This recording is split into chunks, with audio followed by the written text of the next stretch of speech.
Čau visiem, te atkal es. Kā tāds pārdoms par miglošanu, par lauksaimniecību. Es domāju, ka jāieraksta tā doma video par to, ka, būtībā par to miglošanas to meistarklasi, ko domāju tā kā notirgot. Es tā kā saprotu, ka ir tā, pats arī esmu zemnieks, jau tā pieredze lauksaimniecībā, plus mīnus 30 gadi. Līdz ar to pēdējos varbūt 5-10 gadus, tā kā vēl vairāk. Kaut gan miglošana man jau sen jau migloju savus laukus. Un padomājot par to, kad, ja to, ko tagad es zinu par to miglošanu, es būtu zinājis pirms 10 gadiem, tad, cik daudz naudas es būtu ietaupījis. Un īstenībā, tā kā reklāmās jau saka, pelni pērkot, sanāk tā, rīmot, tur reklamē. Jā, bet tas jau tā, man tāda sajūta arī tagad ir, kad es pērku tās ķīmijas. Man pat nav tik svarīgi, cik viņi maksā, jo man sanāk uz puses lētāk, nekā kaimiņam. Līdz ar to, tā pārdoma par to, ka, ja es būtu zinājis tad to visu, tad tas būtu man bijis baigā vērtība. Bet, protams, tajā laikā jau, kad tu knapi varbūt vari savu galvas kopā un tu investē kaut kādā tehnikā, zemē, kredīti, tev noteikti, sakot, pils, tas, kas var būt pils. Tad jau nav nekāda doma par to, ka kādam maksāt par to, ka kaut ko tev pasaka, kaut gan īstenībā tā informācija jau, pat ir vērtīgāka. Bet, pat doma varbūt, ja būtu arī, vienkārši nav jau brīvi līdzekļi, lai to ieguldītos.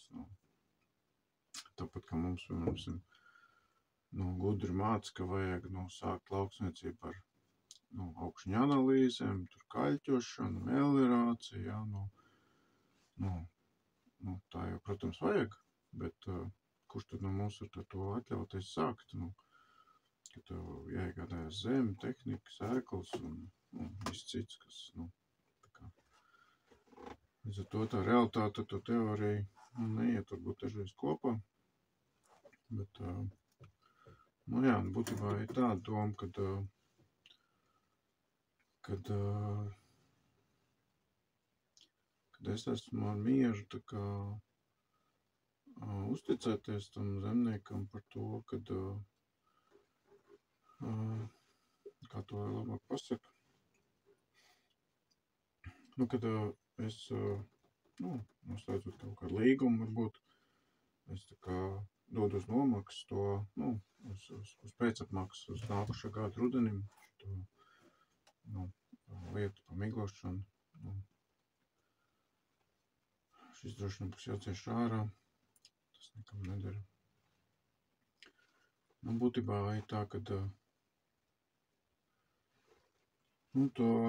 miglošanas zināšanas, ko es varētu tā kā pārdot, nosauks kā ir, reāli es viņas gribu pārdot, un tās zināšanas, un es viņas varētu pārdot uz pēcapmaksu, uz nākušā gada rudeni. Tā kā jau teicu, par 2000 eiro, bet šajā gadījumā, kad ir pēcapmaksa, tad, būtībā tas saimnieks ne ar ko īsti neriskē, kad viņam, būtībā to, ko es izstāstu, viņš jau nākušā gadā var ietaupīt vai, nopelnīt pusi no savu gadu budžetu. Un, ja tas budžets ir ķīmijas budžets, viņam šogad ir 30 000 eiro, tad viņš var ietaupīt 15 000. Līdz ar to, tur 7,5 000 es gribētu sev, kas droši vien ļoti daudz ir, droši vien šokā nav to, ko es tagad tev pasaku, afigēti grib daudz.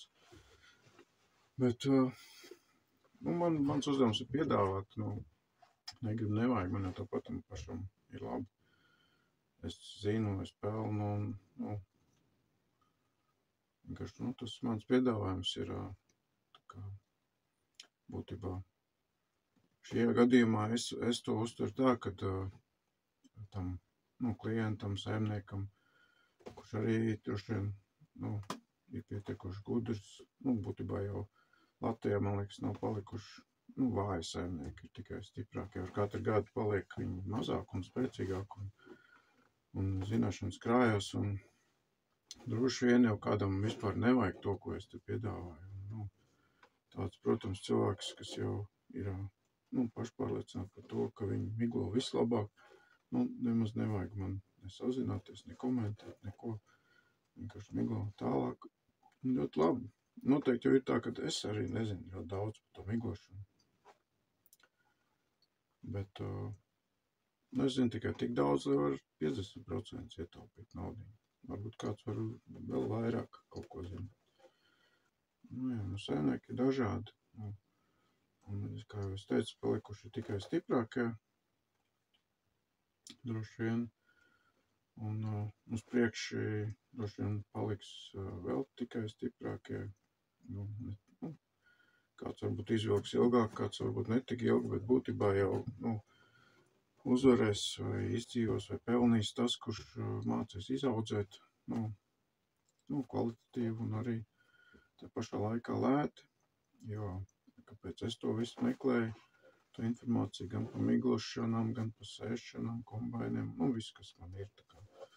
Būtībā jau tā viena doma ir, ka, nu, ir divas lietas, kā jau katrs uzņēmējs zina, ir vai nu tā kā ienākuma palielināšana, nu, tad tā kā tonas no hektāra, protams, nu, vai nu izdevums samazināšana, jā. Nu, es,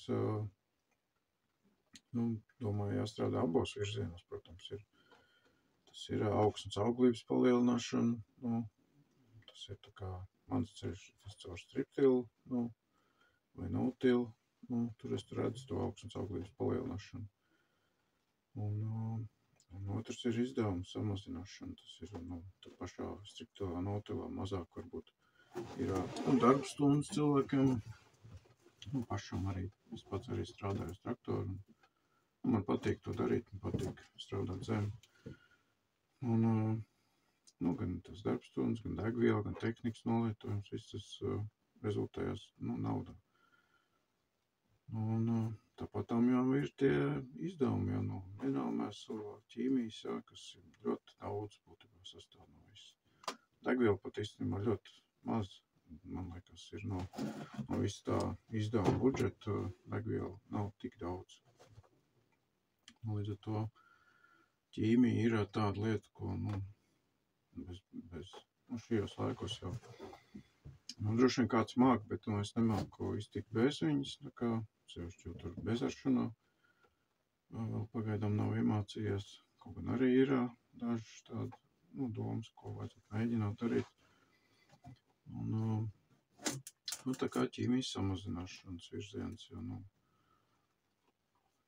ir, jā, kaut ko es 5 gados esmu iemācījies tādu, ko es skatoties apkārt uz citiem saimniekiem, redzu, ka viņi, nu, netūmā, nu, nedara to, ko es daru. Tā kā, es domāju, tā jau pa visu Latviju droši vien ir saimnieki, kas varbūt dara tāpat kā es, un ir tādi, kas nedara, nu, vispār viņi vienkārši pēc grāmatas dara, kā agronoms saka, un viss. Un ir tādi, jā, kas dara pat vairāk nekā es droši vien, nu, bet viņi jau nedalās ar to informāciju.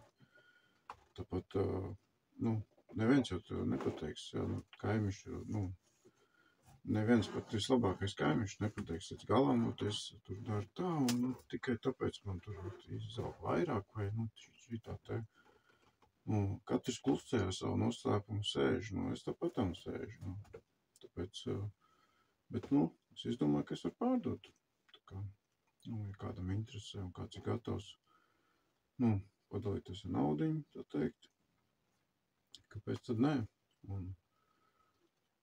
Jo būtībā, ja es gribētu tagad aizbraukt kaut kur, nu, pagādam pajautāt, kā labāk darīt, nu, tā pašā miglošanā, nu, nav jau kur aizbraukt, kaut tā pa naudu, nu.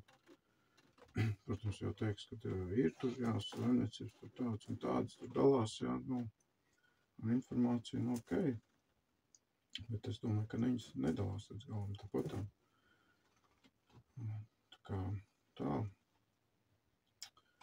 Un tas ir tas, ko es gribēju pateikt. Un plāns ir tāds, ka es biju gatavs arī vienkārši izstāstīt un, teikt, ar pēcmaksas maksājumu, kaut kādu nākušā gadu, esam beigas. Un praktiski saimnieks dabū informāciju tagad par miglošanu, lai līdz pavasarim var sagatavoties tam, jo ir daži darbi jāizdara tādi, ko nevar pēdējā brīdī izdarīt, lai tagad pēkšņi sākt miglot pa lēto. Tāpēc būtībā tagad būtu tas laiks, kad būtu jāzina kaut kas, lai darītu tā, kā es to daru. Vēl gribēju pateikt to, ka saimnieki, kas līdz šim ir iegādājušies šo pakalpojumu, ir, es domāju, apvienot, vēl neviens jau nav strādājis reāli, tas viss nākošais, kad būs, bet arī, sarunā pirms tās tikšanās jau, būtībā noskaidrojot tur, kā kurš strādā, un es domāju, ka katrs, abas puses būs ieguvēji tajā visā. Katrā ziņā, var jau, es arī esmu ieguldījies tajā, 5 gados daudz ko miglojis, varbūt ne īsti pareizi, un kaut kur zaudējis ražu dēļ to, un tā kā, tagad, var teikt, pārdodot, es to varbūt atgūstu, bet tā informācija, nenāk viegli, tā kā šajā gadījumā viņi atnāk pašiņ vieglāk tam klientam, viņš vienkārši nopērk, visiem viss pasaka savu pieredzi, tik cik man ir, un es domāju, ka tur vienā gadā jau viņi atpelna, tā kā, ir cilvēki, kas jau to ir nopirkuši, un es domāju, ka būs ļoti labi nākošais. Domāju, vēl ierakstīt video par to, kad kā tad saimnieks var zināt, vajag viņam to vai nevajag, vai varbūt viņš tāpat perfekti tur miglo. Tā kā, ir doma, kad, ja vienkārši sakontaktējas pa telefonu, var jau parunāt, par to, kā saimnieks miglo līdz šim, ko viņš, kā dara, kā var ūdeni klāt, šo un to izrunājot, tā kā varētu arī saprast, un tad es varu arī pateikt, ka es uzskatu, ka varētu ietaupīt tik un tik, un, protams, varbūt jau kaut ko daļēji jau tas cilvēks, dara tādu, to, ko es jau daru, bet, es domāju, ka man tāds sajūta ir, kad maz to dara, es arī nevaru zināt, katrā ziņā parunājot jau, es domāju, es varētu diezgan precīzi pateikt, ka vajag to vai nevajag. Varbūt arī tāda, kad ne visi tam ir gatavi to darīt, nekad jau nav tā, ka cilvēks, ka viss ir gatavi mainīties, tāpat kā tā zemes apstrādē, tāpat arī miglošanā, tie, kas strādā, piemēram, zeme rāršana, viņi arī tā strādā, un pārliecināt ir grūti. Tāpat ar to miglošanu arī var gadīties arī tā, ka es, piemēram, pasaku visu to, ko es daru, un tas cilvēks tā kā varbūt pamēģina, viņam nepatīk. Tā kā, protams, arī tas tā var būt. Tāpēc, kaut kādā sarunā jau varbūt var tikt līdz tam jautājumam, vajag, nevajag. Tā kā tā. Viss.